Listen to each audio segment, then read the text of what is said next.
오늘 하나님께서 저에게 주신 말씀 베드로전서 4장 7절부터 11절 말씀입니다. 오늘 저희들에게 주신 하나님의 말씀은 베드로전서 4장 7절부터 11절입니다. 우리 성경 다 펴진 줄 믿고 우리 한 목소리로 읽어보겠습니다. 시작.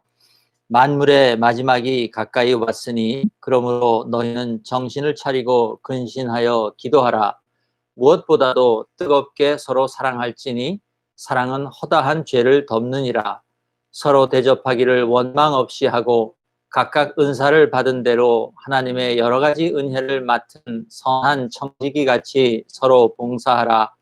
만일 누가 말하려면 하나님의 말씀을 하는 것 같이 하고 누가 봉사하려면 하나님이 공급하시는 힘으로 하는 것 같이 하라. 이는 범사에 예수 그리스도로 말미암아 하나님이 영광을 받으시게 하려 함이니 그에게 영광과 권능이 세세에 무궁하도록 있느니라. 아멘. 아멘. 네. 여러분, 오늘 설교의 제목이 호랑이에게 물려가도입니다. 호랑이에게 물려가도. 옛말에, 우리 한국 옛말에 호랑이에게 물려가도 정신만 차리면 된다. 정신만 차리면 산다. 그런 말이 있습니다. 사실 이 말을 가만히 생각해 보면 말이 안 되죠. 호랑이에게 물려갔는데 어떻게 정신을 차릴 수 있겠습니까? 저하고 이 세상에서 가장 친하고 또 가까이 살고 있는 사람이 하나 있는데, 그 사람은 저 앞에 강아지 하나만 나타나도 정신을 잃어버리고 어쩔 줄 몰라 하는데, 또 호랑이는요, 텔레비전에서만 나와도 무서워서 못 쳐다봅니다. 그런데 어떻게 호랑이에게 실제 물려가도 정신만 차리면 된다, 그러는 것인지, 우리 조상님들의 그 비유가 참 대단한 것 같습니다.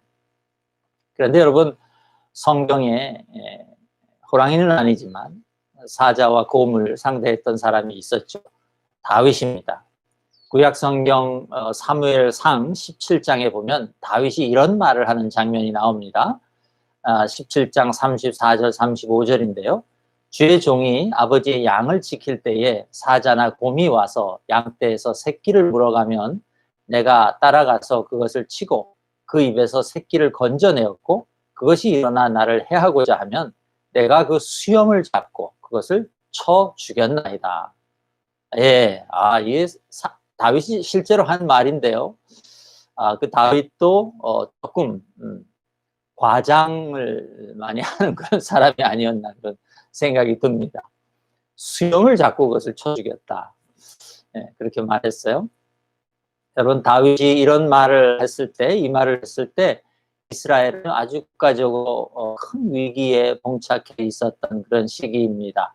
이스라엘의 원수였던 그 블레셋 민족이 이스라엘을 쳐들어와서 전쟁을 하자 이렇게 지금 하고 있는 상황이었는데, 그 블레셋 민족에게는 골리앗이라는 그 당대 근동 지방에서 용맹을 떨쳤던 그런 장수가 있었습니다. 지금으로 치면 장군이죠. 장군입니다. 물론 이스라엘에는 사울 왕이라는 사람이 다스리고 있었는데, 그 사울 왕도 성경을 보면 아주 건장하고 잘생기고 아주 출중했던 사람이라고 했습니다. 그런데 불행하게도 이렇게 골리앗이 이스라엘을 쳐들어왔을 때 그 사울 왕은 이미 하나님께서 버린 왕이었습니다. 하나님의 영이 이미 사울을 떠나 있었던 그런 상황이었습니다. 그래서 골리앗 앞에서 온 이스라엘이 벌벌 떨고 어찌할 바를 모르고 정신을 잃고 그렇게 있었습니다. 그때 다윗의 형들이 전쟁터에 나가 있었는데, 다윗이 도시락을 들고 형들에게 줄 음식을 들고 이제 그 전쟁터로 간 것이죠. 가서 상황을 본 그 다윗이 사울 왕에게 나가서 이렇게 말합니다. 왕이여, 골리앗으로 말미암아 낙담하지 마소서. 주의 종인 제가 가서 골리앗과 싸우리이다. 그때 다윗은 소년이었습니다. 그래서 사울 왕이 다윗에게 너는 겨우 소년이고 골리앗은 어려서부터 용사인 사람인데 너는 그의 상대가 되지 못한다. 이렇게 말해요. 그러니까 그때 다윗이 사울 왕에게 한 대답이 바로 조금 전에 읽어드렸던 34절, 35절입니다. 내가 곰과 사자의 그 수염을 잡고 그것을 쳐 죽였다. 하나님께서 지켜주셔서 내가 그럴 수 있었다고 그렇게 말한 것이죠. 여러분, 호랑이에게 물려가도 정신만 차리고 산다는 말은 아무리 어려운 상황에서도 정신을 바짝 차리고 살면 살 길이 보인다, 그런 뜻일 것입니다.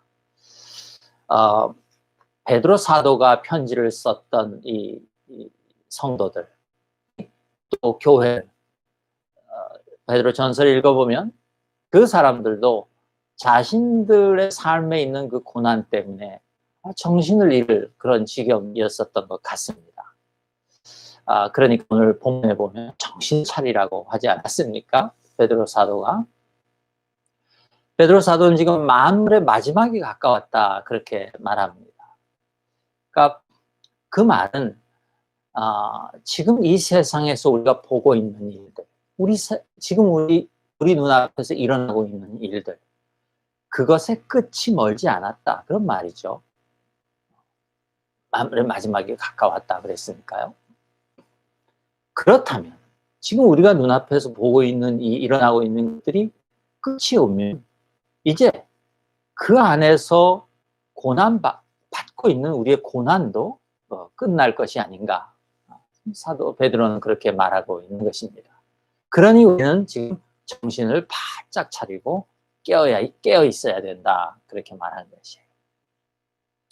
그 성도들의 그 시대, 그 삶이 요즘 우리의 시대와 비슷한 것 같습니다. 또 우리가 사는 이 세상도 지금 정신을 못 차리고 있는 것으로 보아 사울의 시대하고도 비슷한 처지인 것 같다, 그런 생각을 해봤습니다. 코로나 바이러스 앞에서 우리가 무엇을 어떻게 해야 할지 정말 우왕좌왕하고 또 많은 사람들이 공포에 휩싸여 있는 것을 봅니다. 그러다 보니 정말 그 전 세계적으로 경제 활동이 위축되고, 그래서 삶의 비전이 잘 보이지 않는 사람들이 있고, 그래서 더욱 두렵고 불안한 그런 삶을 우리가 살고 있는 것이죠. 또 활동이 자유롭다 보지 못하다 보니 많은 스트레스가 있습니다. 많은 사람들이 신경쇠약이 오고 또 불필요한 싸움이 그 안에서 일어나고, 사회 안에서 의견을 분리하는 사람들의 싸움도 있지만 한 가정 안에서도 다툼이 일어납니다. 짓눌리고 있는 것이죠, 사람들이.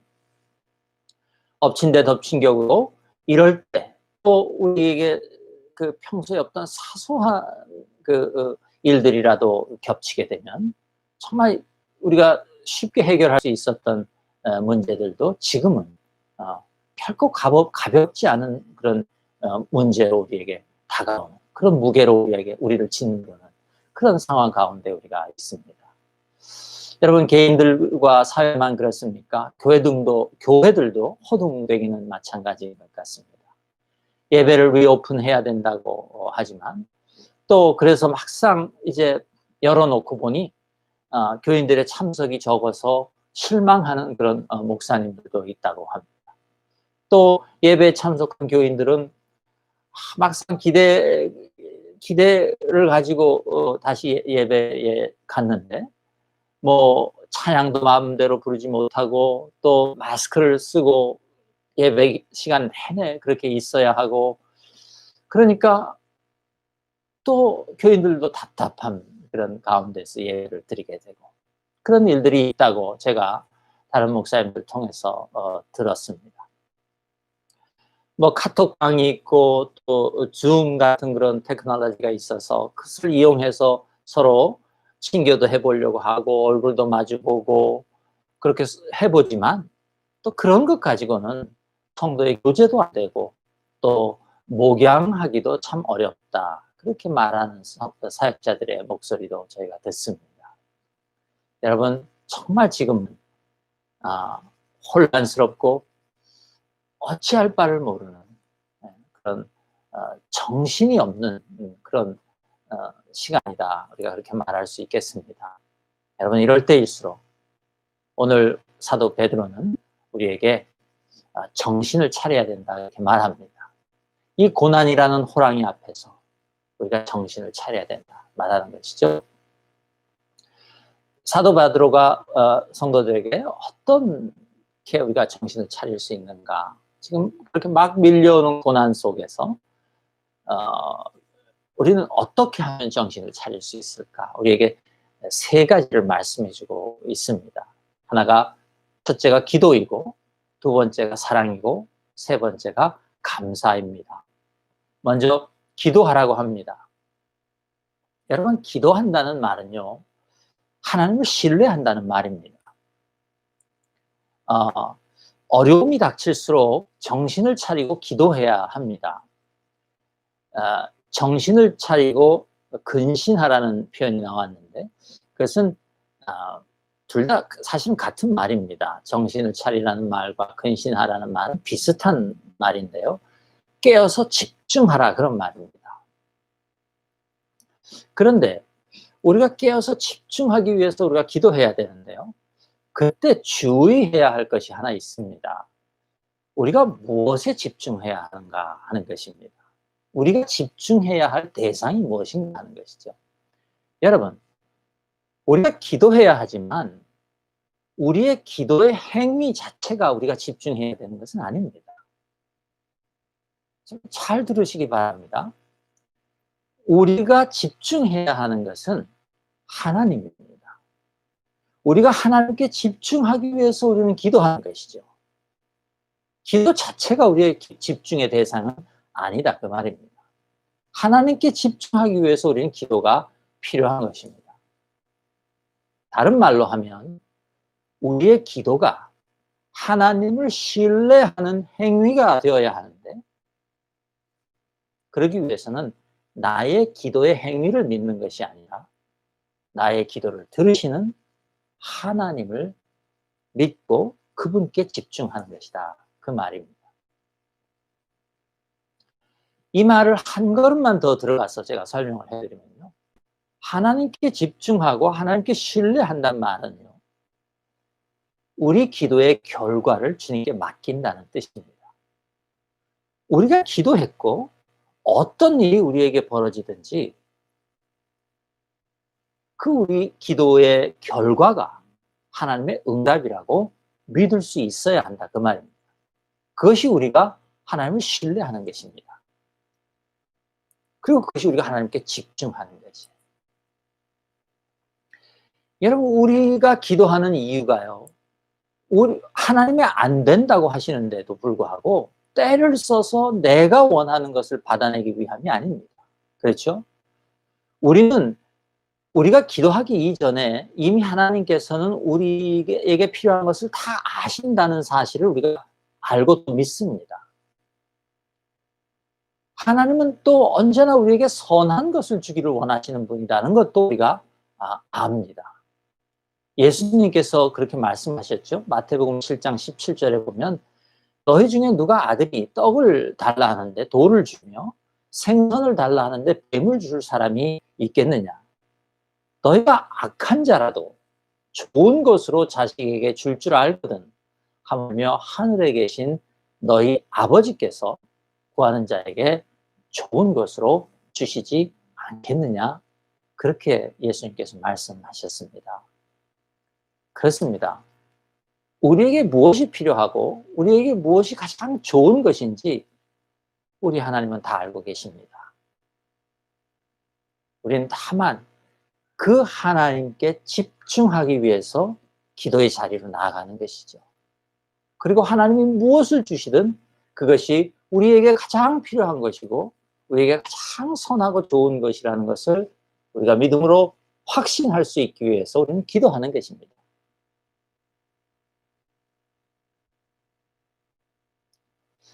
여러분, 호랑이가 다가올 때요, 호랑이에게 집중하면 우린 두려움을 물리칠 수 없습니다. 기도를 통해서 우리는요, 호랑이를 고양이로 생각하게 만드신 하나님께 집중할 수 있습니다. 아멘.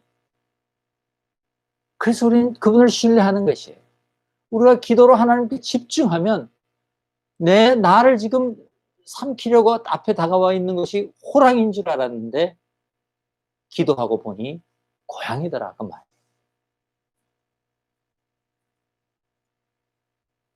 하긴 고양이도 무서우니 그게 문제이긴 문제입니다. 고양이도 무서워하니까 그게 문제이긴 한데, 예.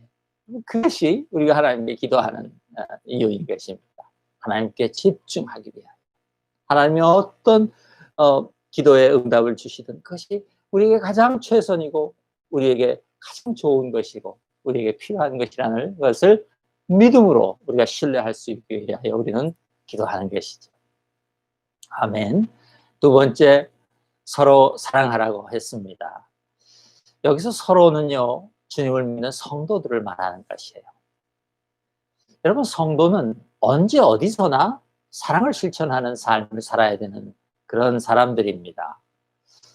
하지만 지금 사도 베드로는요, 고난이 닥쳐오면 그 고난이라는 호랑이의 입 속에서 정신을 차리기 위해서는 먼저 교회, 즉 성도들끼리 적극적으로 사랑해야 한다고 그렇게 말하고 있는 것입니다.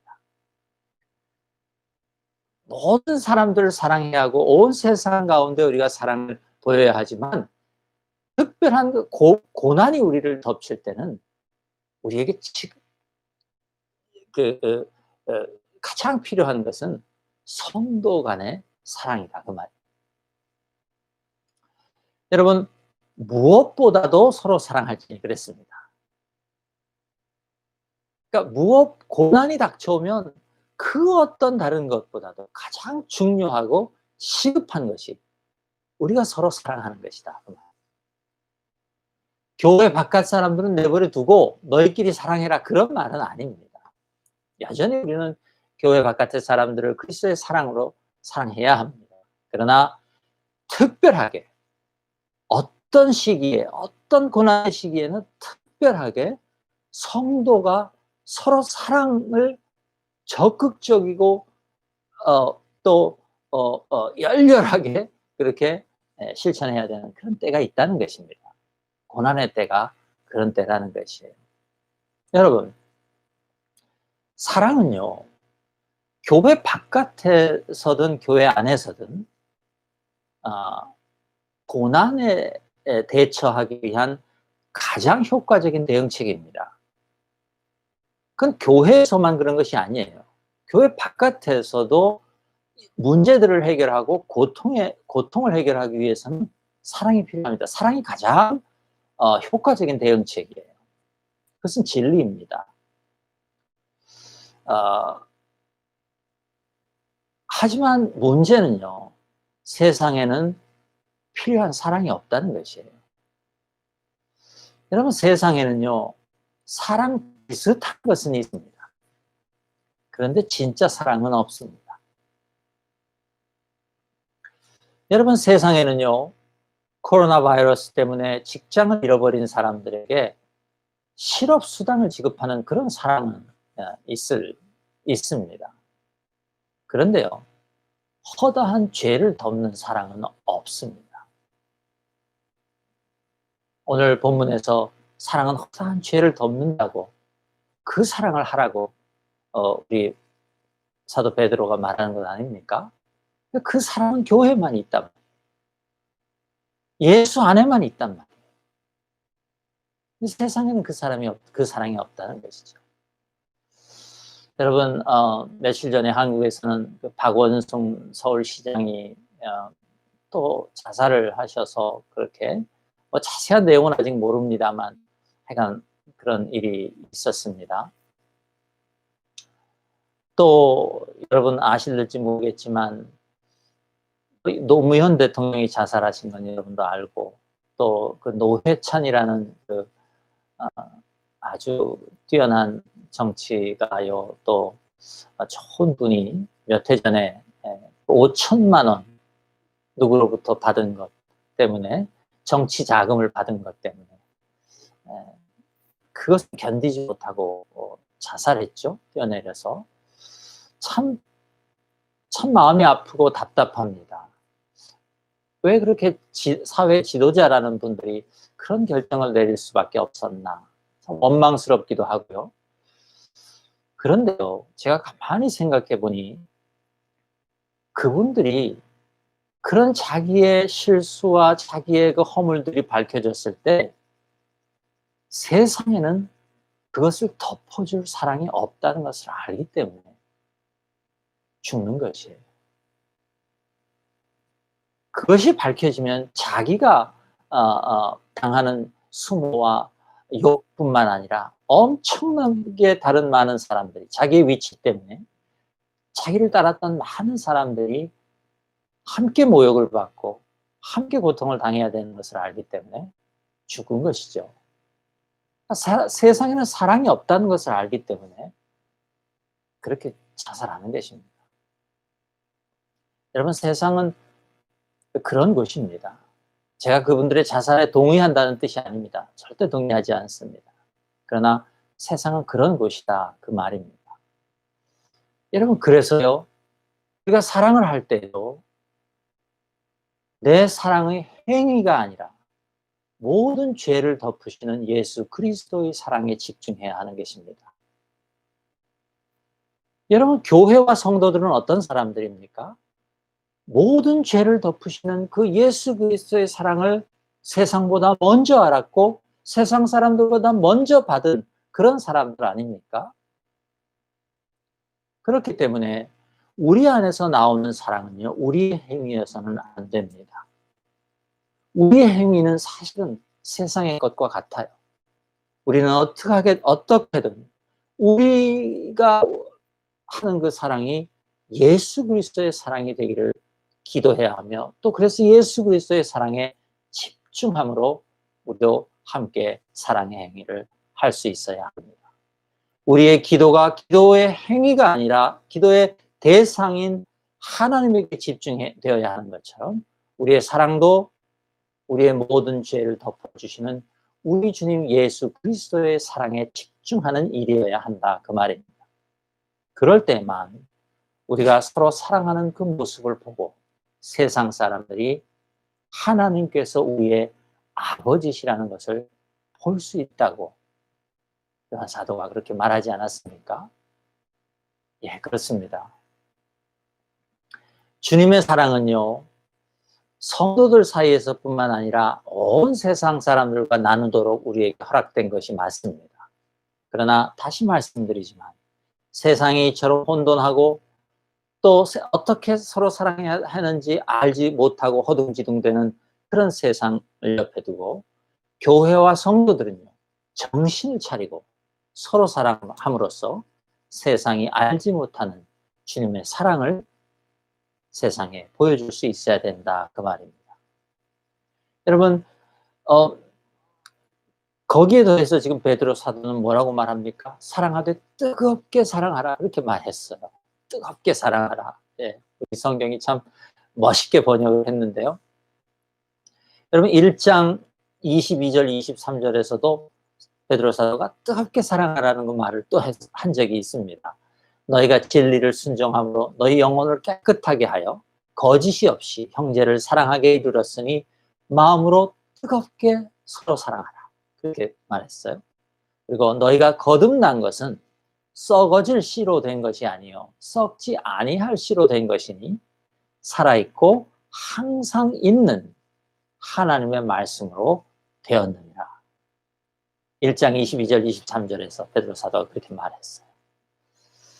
여러분, 우리 성경이 뜨거운 사랑이라고 번역한 이 사랑은요, 지속적인 사랑, 지속적이면서 깊은 사랑을 의미합니다. 또 하나님의 말씀이 항상 살아있고 하나님의 말씀이 살아있고 항상 있는 것처럼 그렇게 말했으니까 우리의 사랑도 일시적인 것이 아니라 항상 살아있는 사랑이어야 된다. 이렇게 말하고 있는 것이죠. 여러분, 다시 말씀드리지만 교회 공동체 안에 있는 성도들에게 가장 중요한 일은요, 사랑입니다. 사랑하는 것이에요. 여러분, 우리가 꼭 기억해야 합니다. 기도와 함께 우리가 꼭 사랑을 기억하셔야 합니다.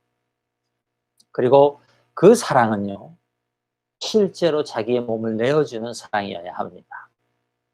다시 말해서 몸의 수고가 따르는 실천적인 사랑이어야 된다, 그 말이에요. 여러분, 베드로 사도가요 2장 23절과 24절에서 뭐라고 했습니까? 우리 한번 찾아볼까요? 2장 23절 24절입니다. 제가 읽어드릴게요. 욕을 당하시되 맞대어 욕하지 아니하시고 고난을 당하시되 위협하지 아니하시고 공의로 심판하시는 이에게 부탁하시며 친히 나무에 달려 그 몸으로 우리 죄를 담당하셨으니 이는 우리로 죄에 대하여 죽고 의에 대하여 살게 하려 하심이라. 그가 채찍에 맞음으로 너희는 나음을 얻었나니. 예, 여기서 그가 누구죠? 예수 그리스도이십니다. 또 4장 1절을 한번 볼까요? 4장 1절에 뭐라 그랬습니까? 그리스도께서 이미 육체의 고난을 받으셨으니 너희도 같은 마음으로 갑옷을 입으라. 이는 육체의 고난을 받는 자는 죄를 그쳤으니. 예, 사도 베드로는요 지금 예수 그리스도를 말하면서 그 사랑을 말하면서 계속 예수 그리스도가 자기 몸을 우리를 위하여 바친 것을 지금 말하고 있습니다. 여러분, 예수 그리스도의 사랑만이 허다한 죄를 덮는 사랑이라고 말씀드렸습니다. 성도의 사랑은 그 예수 그리스도의 사랑에 집중해야 하는 것이라고 말했습니다. 우리가 서로 사랑할 때 내 사랑의 행위를 나타내고 자랑하는 것이 아니라 십자가 위에서 허다한 모든 죄를 덮어주신 그 예수 그리스도의 사랑에 집중하는 것이 되어야 한다는 말입니다. 여러분, 저는요 우리 교회 성도님들이 사랑이 많은 분들인 것이 참 감사합니다.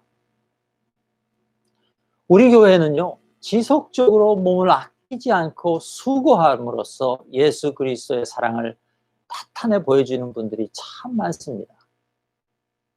사실 제가 목사이지만 목사보다 더 사랑이 많은 성도님들이 너무 많아서 제가 사랑 없음에 대해서 부족함을 느끼고 부끄러운 그런 마음을 가질 때가 많습니다. 하지만 한편으로 저는 그것이 참 자랑스럽고 감사합니다. 여러분, 목사보다 훨씬 사랑이 많은 성도들이 있는 교회. 얼마나 아름다운 교회인지 모르겠어요. 우리 교회는 저는 그분들로부터 그 사랑을 제가 배우기를 원합니다. 우리가 서로 그렇게 배우기를 원합니다. 그 수고와 사랑 때문에 우리 교회와 성도님들이 지금 당하고 있는 고난을 반드시 물리치고 이기게 될 줄로 믿습니다. 저는 그 확신이 있습니다. 여러분, 우리가 모두 함께 쉬지 않고 서로를 위하여 수고하며 사랑하는 그런 그루터기로 교회로 더욱 높이 세워질 수 있기를 주님의 이름으로 축복합니다. 다시 말씀드리지만 그럴 때에 우리 삶에 고난이 발붙일 수 없을 것입니다. 호랑이처럼 다가왔던 고난이 우리 앞에서 고양이처럼 우리 발밑에 숨을 죽이는 그런 일들이 우리 삶에 일어날 것입니다. 아멘. 세 번째로요, 우리가 정신을 차리고 해야 되는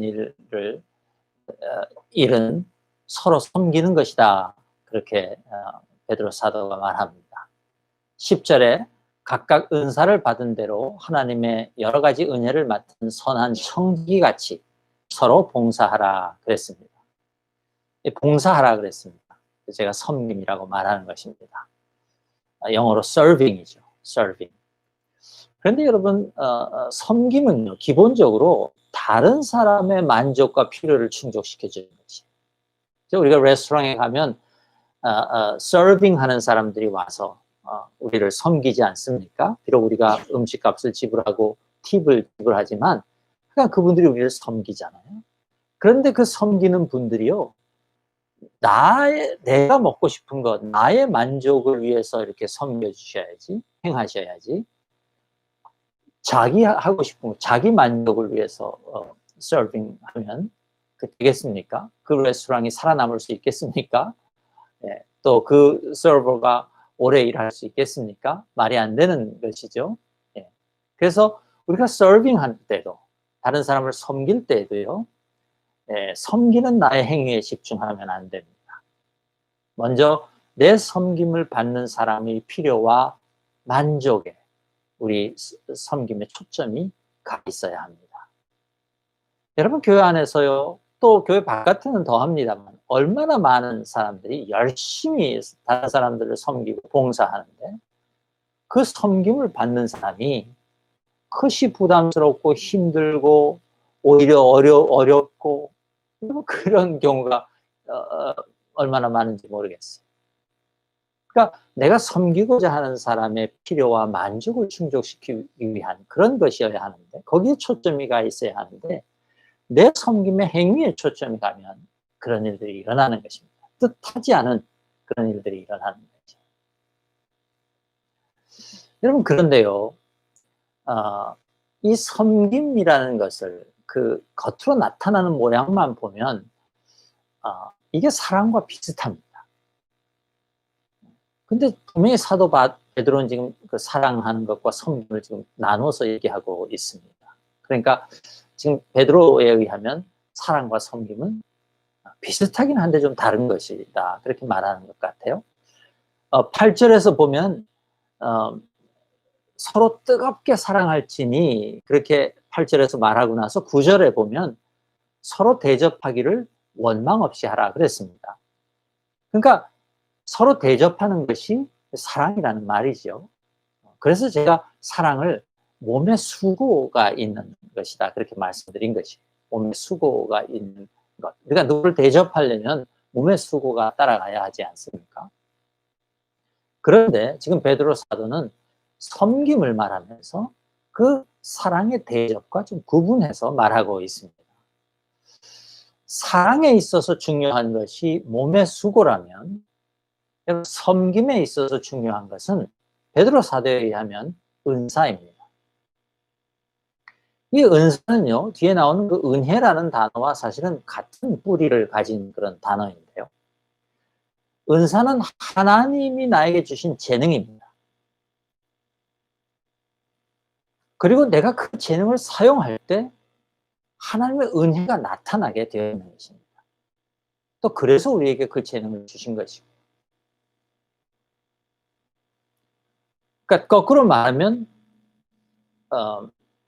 우리가 어떤 재능을 발휘했는데, 우리의 재능을 사용했는데 그때 그 하나님의 은혜가 나타나야 합니다. 그럴 때 그것이 은사예요. 그런데요, 신약 성경에 의하면 은사를 받지 않은 사람은 없습니다. 모든 사람이, 죄송합니다, 성도는 모든 사람이 하나님으로부터 최소한 한 가지 은사를 받았다, 그렇게 말하죠. 우리는 각자 하나님으로부터 재능을 받았고, 그것을 오늘 사도 베드로에 의하면 섬기라고 받은 것이다, 그렇게 말하는 것이죠. 그러니까 하나님께서 우리에게 재능을 주셨는데 다른 사람을 섬기라고 그 재능을 주셨다는 것입니다. 다시 말씀드리면 다른 사람의 유익을 위해서 사용하라고 은사를 주셨다, 그 말이에요. 그러므로 여러분, 섬김에 있어서도 우리는 우리의 섬김의 행위가 섬김의 행위에 초점이 맞춰지면 안 됩니다. 하나님의 은혜에 집중할 수 있어야 합니다. 우리가 가진 재능, 은사들을 통해서 다른 사람들을 섬기면서 유익함이 나타날 텐데, 그때 우리에게 그 재능을 주신 하나님의 은혜, 거기에 우리가 집중하며 초점을 맞춰야 한다, 그 말입니다. 우리가 섬길 수 있는 것이 하나님께서 우리에게 주신 은혜 때문이라는 사실을 명심하고 기억해야 된다. 그 말이죠. 여러분, 그리스도인들 중에요, 이 섬기는 것, 다른 사람의 유익을 위해서 내가 일하는 것, 그것을요, 옵션으로 생각하는 분들이 있습니다. 내가 하나님께서 나에게 맡겨주신 그 내 인생의 일, 또 내 가족의 일, 뭐 이런 것들이 있으니까 내가 그거 먼저 다 하고, 그러고 내가 시간이 남으면 다른 사람도 좀 섬기면 되지. 이렇게 생각하시는 분들이 있어요. 제가 좀 재미있게 말씀드리는 것 이해하시기 바랍니다. 아직 정신을 못 차린 분들이에요. 오늘 사도 베드로의 말에 의하면. 그렇지 않습니다, 여러분. 사도 베드로에 의하면 기도와 사랑이 그리스도인들에게 선택이 될 수 없듯이, 옵션이 될 수 없듯이, 그리스도인의 삶에는 섬김도 없으면 안 되는 것이다. 사도 베드로는 그렇게 말합니다. 이 세 가지가 다 있어야만 우리가 우리 삶에 덮친 그 호랑이 앞에서 정신을 차리고 살 수 있다. 그렇게 말하고 있는 것이죠. 여러분, 정신을 차리지 않으면 호랑이 위에 계시는 하나님을 보지 못합니다. 그래서 사도 베드로는 지금 이 세 가지를 성도들이 꼭 가져야 되는 것이라고, 멈추면 안 되는 것이라고, 항상 지속하고 있어야 되는 것이라고 그렇게 말하는 것이죠. 여러분, 이제 제가 말씀을 좀 정리해야 될 것 같습니다. 베드로 사도는요, 고난을 당한 성도들에게 이 말씀을 주셨습니다. 그런데 이 사도의 성도들은요, 그들이 당한 고난은 일반적으로 당한, 그런 누구나 당하는, 세상 사람들도 그저 같이 당하는 그런 고난은 아니었습니다. 이 베드로 전서에 나오는 성도들에 당하고 있는 고난은요, 사실은 믿음으로 살기 위해서 당하는 고난이었습니다. 그렇죠? 읽어보면 그렇습니다. 믿음의 삶을 살기 위해서 당하는 고난이었다는 것이죠. 다시 말씀드리면 그리스도를 쫓아 살기 위해서 스스로 선택한 고난을 받고 있는 사람들이었다, 그 말이에요. 여러분, 다윗은요, 골리앗과 싸워야 될 의무가 있는 사람이 아니었어요. 다윗은 그저 일개 소년에 불과했어요. 이스라엘에서 군대를 다 모집했는데 그 군대에 가지 않아도 되는 사람이었다, 그 말이에요. 그냥 자기 형들에게 도시락만 전해주고 오면 되는 그런 상황이었어요.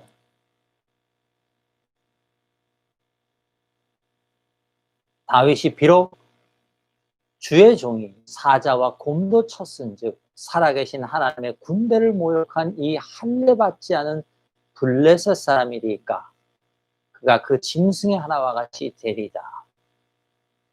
그렇게 소리치며 나갔지만, 여러분, 그것이 쉬운 일이었을까요? 저는 그렇지 않았을 거라고 믿습니다. 그럴 리가 없습니다. 지금 온 민족이, 온 군대가 정신을 잃고 그렇게 하고 있는 상황인데 이런 말을 하는 것이 결코 쉬운 일이 아니었을 거다, 그 말이에요. 그러나 사무엘상을 보면 오직 다윗만이 정신을 차리고 살고 있었다는 것이에요. 그래서 그 다윗에게 하나님께서 민족을 구원하는 일을 맡기신 것입니다. 여러분, 우리가 믿음으로 사는 일은요,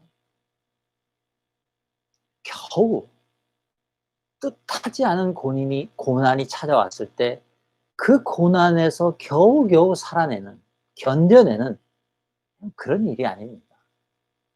믿음으로 사는 일은요,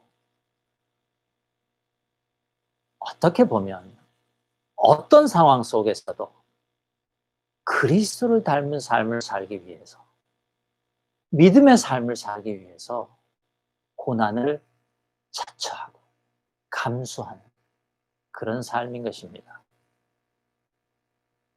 여러분, 제가 여러분에게 어려운 마음을 갖게 하려고 이런 말씀을 드리는 것이 아닙니다. 제가 여러분을 격려하기 위해서 이 말씀을 드립니다. 오늘 사도 베드로의 이 말씀을 통해서요, 우리가 어떻게 기왕에 찾아온 그 고난들을 이겨낼 수 있는지 여러분 우리가 배우지 않았습니까? 우리가 기도하고 우리가 서로 사랑하고 또 우리가 서로 섬기면서 하나님께 집중하고 나아갈 때 여러분 호랑이가 고양이가 되는 그런 일이 우리 삶에 일어난다고 우리가 지금 배우지 않았습니까? 제가 여러분에게 한 발 더 나아가서 말씀드립니다. 비록 지금 우리의 삶이 고난 가운데 있고 비록 우리의 삶이 어려움 가운데 있지만 여러분 이 어려움과 고난을 이길 수 있는 길은요, 조금 더 어려워지는 것입니다.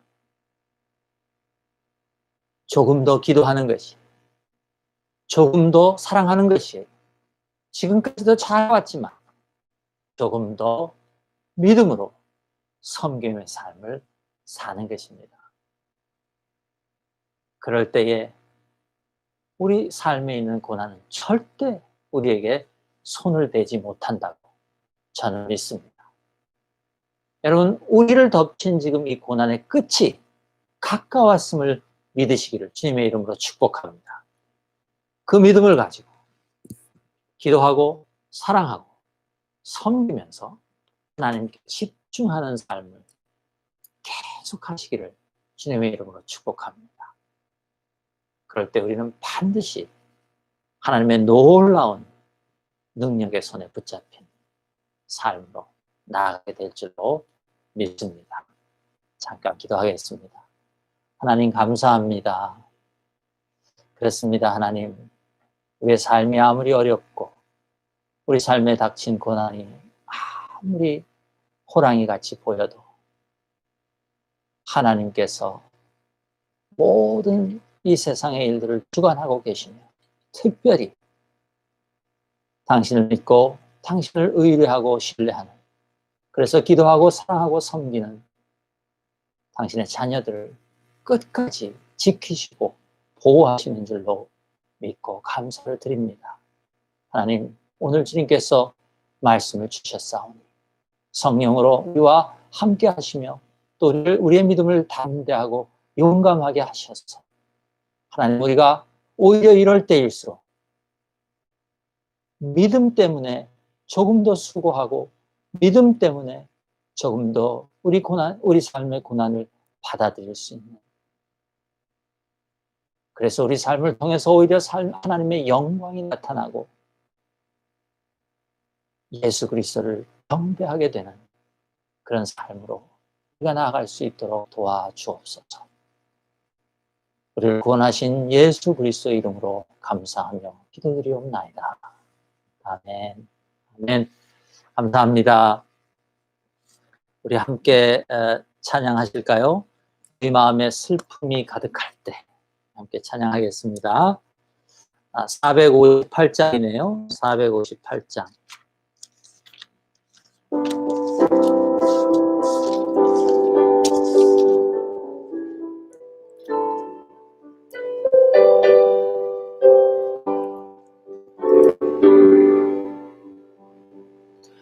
너희 마음에 슬픔이 가득할 때 주가 위로해 주시리라. 아침 해가 빛나는 마음으로 너 십자가 지고 가라. 참 기쁜 마음으로 십자가 지고 가라. 내가 기쁘게 십자가 지고 가면 슬픈 마음이 위로받네. 때를 따라서 주시는 은혜로서 가란 심령의 힘을 얻고 주가 언약한 말씀을 기억하고 너 십자가 지고 가라. 참 기쁜 마음으로 십자가 지고 가라. 내가 기쁘게 십자가 지고 가면 슬픈 마음이 위로받네. 내가 맡은 일 성실히 행할 때에 주님 앞에서 상을 드리 주가 베푸신 은혜를 감사하며 너 십자가 지고 가라. 참 기쁜 마음으로 십자가 지고 가라. 내가 기쁘게 십자가 지고 가면 슬픈 마음이 위로받네.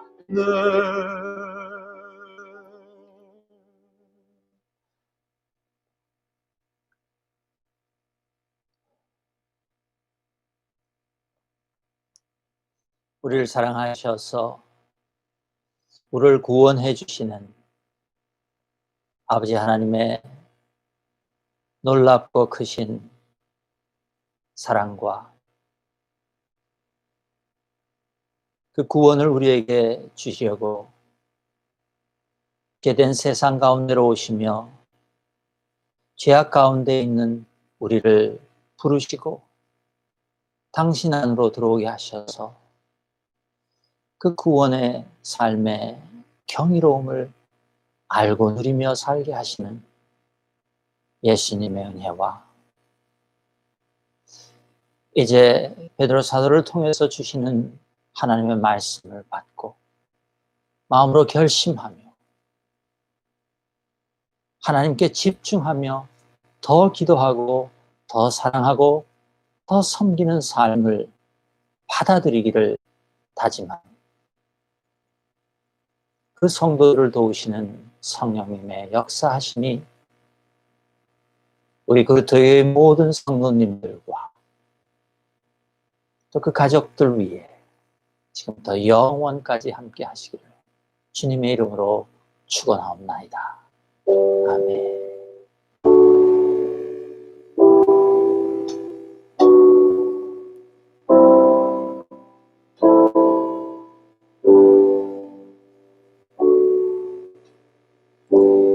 아멘. 감사합니다.